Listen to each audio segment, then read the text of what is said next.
আজকের ক্লাসে ক্লাস 10 এর রায় ও মার্টিন প্রশ্নবিচিত্রা 2025 এর ভলিউম 2 এর লাইফ সায়েন্সের প্রত্যেক চ্যাপ্টার ওয়াইজ যে প্রশ্নগুলো রয়েছে সেগুলোর মধ্যে 1 নম্বর চ্যাপ্টারের 4 নম্বর পার্টের অর্থাৎ প্রাণীদের সাড়া প্রদান ও ভৌত সমন্বয় স্নায়ুতন্ত্র এই পার্টের অতি সংক্ষিপ্ত উত্তরধর্মী প্রশ্নগুলো উত্তর সহ আলোচনা করব।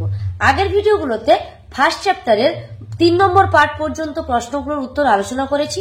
তোমরা যারা দেখোনি চ্যানেলে গিয়ে চ্যানেলটিকে সাবস্ক্রাইব করে দেখে নিতে পারো, অথবা এই ভিডিওর প্লেলিস্টে আমি সেগুলো দিয়ে দিয়েছি, দেখতে চাইলে দেখে নিতে পারো। তো এখন আমরা মূল বিষয়টি আলোচনা করব, যার পৃষ্ঠা সংখ্যা রয়েছে 943 এবং 944। অতি সংক্ষিপ্ত উত্তরধর্মী প্রশ্নের এর দাগে রয়েছে নিচের বাক্যগুলোর শূন্যস্থানগুলোতে উপযুক্ত শব্দ বসাও। 1 নম্বর প্রশ্ন রয়েছে মানব মস্তিষ্কের 3 স্তর বিশিষ্ট বা ত্রিস্তরীয় ঝিল্লি আবরণীকে একত্রে ড্যাশ বলে। অ্যান্সারটা হবে মেনিনজেস। অথবা রয়েছে মেরুদণ্ডী প্রাণীদের কেন্দ্রীয় স্নায়ুতন্ত্রের চারপাশে যে রক্ষামূলক আবরণ থাকে তার নাম কি? অ্যান্সারটা হবে মেনিনজেস। অনুরূপ প্রশ্ন মেনিনজেস কি? তো এই প্রশ্নের উত্তরটা হবে মানব মস্তিষ্কের বাইরে অবস্থিত ত্রিস্তরীয় ঝিল্লি আবরণীকে মেনিনজেস বলে। 2 এর দাগে রয়েছে মানুষের চোখের লেন্সের ফোকাস দৈর্ঘ্য প্রয়োজন মতো পরিমার্জন করার পদ্ধতিকে ড্যাশ বলে। উত্তরটা হবে উপযোজন বলে। 3 এর দাগে রয়েছে মানুষের চোখের লেন্স অস্বচ্ছ হয়ে গেলে দৃষ্টির যে ত্রুটি দেখা যায় সেটি হলো ড্যাশ। অ্যান্সারটা হবে ক্যাটারাক্ট বা ছানি পড়া। 4 নম্বর প্রশ্ন স্নায়ুতন্ত্রের ধারক কোষ হিসেবে কাজ করে ড্যাশ। অ্যান্সারটা হবে নিউরোগ্লিয়া। 5 এ রয়েছে দেখো লেন্স ও রেটিনার মধ্যবর্তী প্রকোষ্ঠে বর্তমান জেলির মতো সান্দ্র তরলটি হলো ড্যাশ। উত্তরটা হবে ভিট্রিয়াস হিউমার। 6 নম্বর সাইকেল চালানো ড্যাশ প্রতিবর্ত ক্রিয়ার উদাহরণ। অ্যান্সারটা হবে অভ্যাসগত বা অর্জিত প্রতিবর্ত ক্রিয়ার উদাহরণ। 7 নম্বর প্রতিবর্ত ক্রিয়া দ্রুত, স্বতঃস্ফূর্ত এবং ড্যাশ। উত্তরটা হবে অনৈচ্ছিক। 8 রয়েছে চোখের রেটিনায় অবস্থিত ড্যাশ বিন্দুতে সব থেকে ভালো প্রতিবিম্ব গঠিত হয়। উত্তরটা হবে পিট বিন্দুতে। 9 নম্বর প্রশ্ন মানুষের চোখের রেটিনার কোন কোষগুলিতে ড্যাশ নামক প্রোটিন রঞ্জক উপস্থিত থাকে? অ্যান্সারটা হবে আয়োডোপসিন। 10 রয়েছে রড কোষে আলোক সংবেদী ড্যাশ নামক প্রোটিন রঞ্জক থাকে। উত্তরটা হবে রোডোপসিন। 11 রয়েছে দেখো নিউরনের যে স্থানে মায়োলিন শিট থাকে না তাকে ড্যাশ বলে। অ্যান্সারটা হবে ডেনড্রন। 12 নম্বর প্রশ্ন চোখের জলে উপস্থিত জীবাণু ধ্বংসকারী উৎসেচকটি হলো ড্যাশ। উত্তরটা হবে লাইসোজাইম।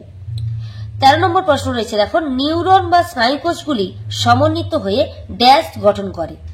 উত্তর স্নায়ুতন্ত্র গঠন করে। 14 নম্বর প্রশ্ন রয়েছে সিলিয়ারি পেশি লেন্সের বক্রতা ও আকারের পরিবর্তন ঘটিয়ে চোখের ড্যাশ সাহায্য করে। উত্তরটা হবে উপযোজনে সাহায্য করে। 15 রয়েছে এক্সোলেমার বাইরের স্নেহজাতীয় পদার্থের আবরণকে বলে ড্যাশ। উত্তরটা হবে মেডুলারি আবরণ বা মায়োলিন শীথ।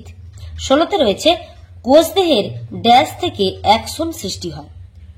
অ্যান্সারটা হবে অ্যাক্সন হিলক থেকে। 17 রয়েছে আমরা যখন চাঁদ দেখি অর্থাৎ দূরের বস্তু দেখার ক্ষেত্রে আমাদের লেন্সের বক্রতা ড্যাশ পায়। উত্তরটা হবে হ্রাস পায়।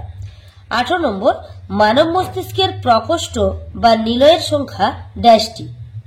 অ্যান্সার 4টি।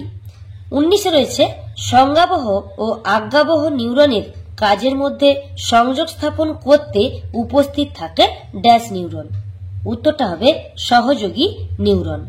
এরপর দেখো রয়েছে বিদ্যাগে নিচের বাক্যগুলো সত্য অথবা মিথ্যা নিরূপণ করো।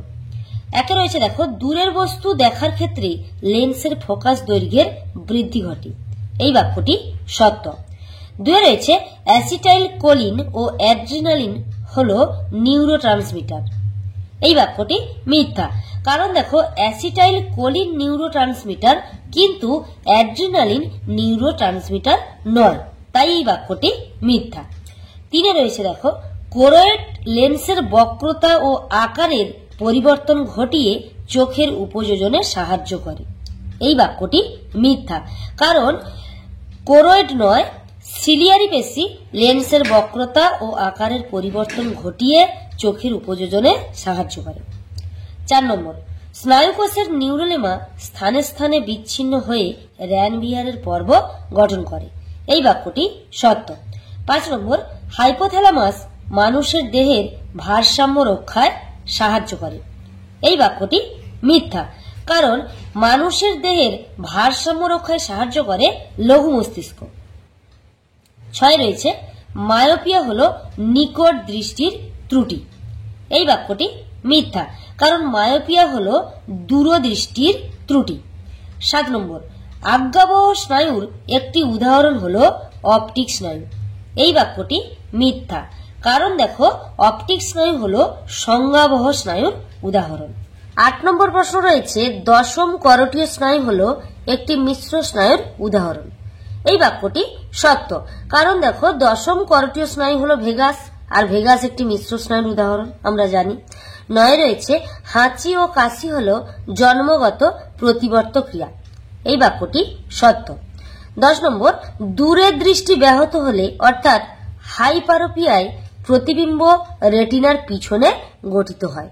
এই বাক্যটি মিথ্যা, কারণ দূরের দৃষ্টি ব্যাহত হলে নয়, এখানে হবে নিকট দৃষ্টি ব্যাহত হলে অর্থাৎ হাইপারোপিয়ায় প্রতিবিম্ব রেটিনার পিছনে গঠিত হয়। 11 রয়েছে দেখো, মায়োপিয়া ত্রুটি সংশোধনের জন্য উত্তল লেন্স ব্যবহার করা হয়। এই বাক্যটি মিথ্যা, কারণ মায়োপিয়া ত্রুটি সংশোধনের জন্য অবতল লেন্স ব্যবহার করা হয়। 12 রয়েছে, ফোকাস দৈর্ঘ্যের প্রয়োজন মতো পরিমার্জন করার জন্য চোখের রেটিনার ক্ষমতা হলো উপযোজন। এই বাক্যটি মিথ্যা, কারণ দেখো ফোকাস দৈর্ঘ্যের প্রয়োজন মতো পরিমার্জন করার জন্য চোখের লেন্সের যে ক্ষমতা তাকে বলা হয় উপযোজন। 13 রয়েছে, চোখের অপটিক স্নায়ু ও রেটিনার সংযোগস্থলে যে অংশে আলোক সুবেদী কোষ থাকে না সেটি হলো অন্ধবিন্দু। এই বাক্যটি সত্য। 14 নম্বর, রড কোষ মৃদু আলোকে ও কোন কোষ তীব্র আলোকে দেখতে সাহায্য করে। এই বাক্যটি সত্য। 15 নম্বর, স্নায়ুতন্ত্রের ধারক কোষ হলো নিউরন। এই বাক্যটি মিথ্যা, কারণ দেখো স্নায়ুতন্ত্রের ধারক কোষ হলো নিউরোগ্লিয়া। 16 রয়েছে, প্রেসবায়োপিয়াতে চোখের লেন্সের স্থিতিস্থাপকতা বৃদ্ধি পায়। এই বাক্যটিও মিথ্যা, কারণ প্রেসবায়োপিয়াতে চোখের লেন্সের স্থিতিস্থাপকতা হ্রাস পায়।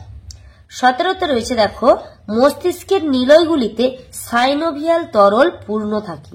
এই বাক্যটি মিথ্যা, কারণ মস্তিষ্কের নিলয়গুলিতে সিএসএফ অর্থাৎ সেরিব্রোস্পাইনাল ফ্লুইড নামক তরল পূর্ণ থাকে। 18 নম্বর, সুস্বাদু খাদ্যের ঘ্রাণে লালাক্ষরণ হওয়া একটি অর্জিত প্রতিবর্ত ক্রিয়া। এই বাক্যটি মিথ্যা, কারণ সুস্বাদু খাদ্যের ঘ্রাণে লালাক্ষরণ হওয়া সহজাত প্রতিবর্ত ক্রিয়া। 19 রয়েছে, এক নেত্র দৃষ্টিতে দুটি চোখে দুটি পৃথক দৃশ্য তৈরি হয়। এই বাক্যটি সত্য। 20 নম্বর, নিউরোগ্লিয়া বিভাজনে সক্ষম কিন্তু উদ্দীপনা পরিবহনে অক্ষম। এই বাক্যটি সত্য।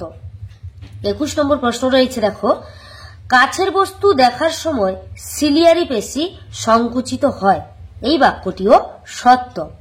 22 নম্বর প্রশ্ন রয়েছে, রক্তবাহ সমৃদ্ধ যোগকলার আবরণী দ্বারা বেষ্টিত স্নায়ুতন্ত্র গুচ্ছকে স্নায়ু বলে। এই বাক্যটি সত্য। 23 রয়েছে, হাইপোগ্লসাল হলো একটি অন্তর্বাহী স্নায়ুর উদাহরণ। এই বাক্যটি মিথ্যা, কারণ দেখো হাইপোগ্লসাল হলো বহির্বাহী স্নায়ুর উদাহরণ। 24 রয়েছে, আইরিস তারারন্ধ্রের ব্যাস ছোট বড় করে অক্ষিগোলকে আলোর প্রবেশ নিয়ন্ত্রণ করে। এই বাক্যটি সত্য। 25 নম্বর প্রশ্ন, অর্থাৎ আজকের ভিডিওর লাস্ট প্রশ্ন, সমস্ত সুষুম্নীয় স্নায়ু সংজ্ঞাবহ প্রকৃতির হয়। এই বাক্যটি মিথ্যা, কারণ সমস্ত সুষুম্না স্নায়ু মিশ্র প্রকৃতির হয়। তো আজকের ভিডিওটি এই পর্যন্ত। পরের ভিডিওতে আমি তোমাদের এই চ্যাপ্টারের বাকি যে পার্টগুলো রয়েছে সেগুলোর অতি সংক্ষিপ্ত উত্তরধর্মী প্রশ্নগুলোর উত্তর সহ আলোচনা করব এবং অন্যান্য যে চ্যাপ্টারগুলো রয়েছে লাইফ সায়েন্সের সেগুলোরও প্রত্যেক চ্যাপ্টারের অতি সংক্ষিপ্ত উত্তরধর্মী প্রশ্নগুলো উত্তর সহ আলোচনা করব।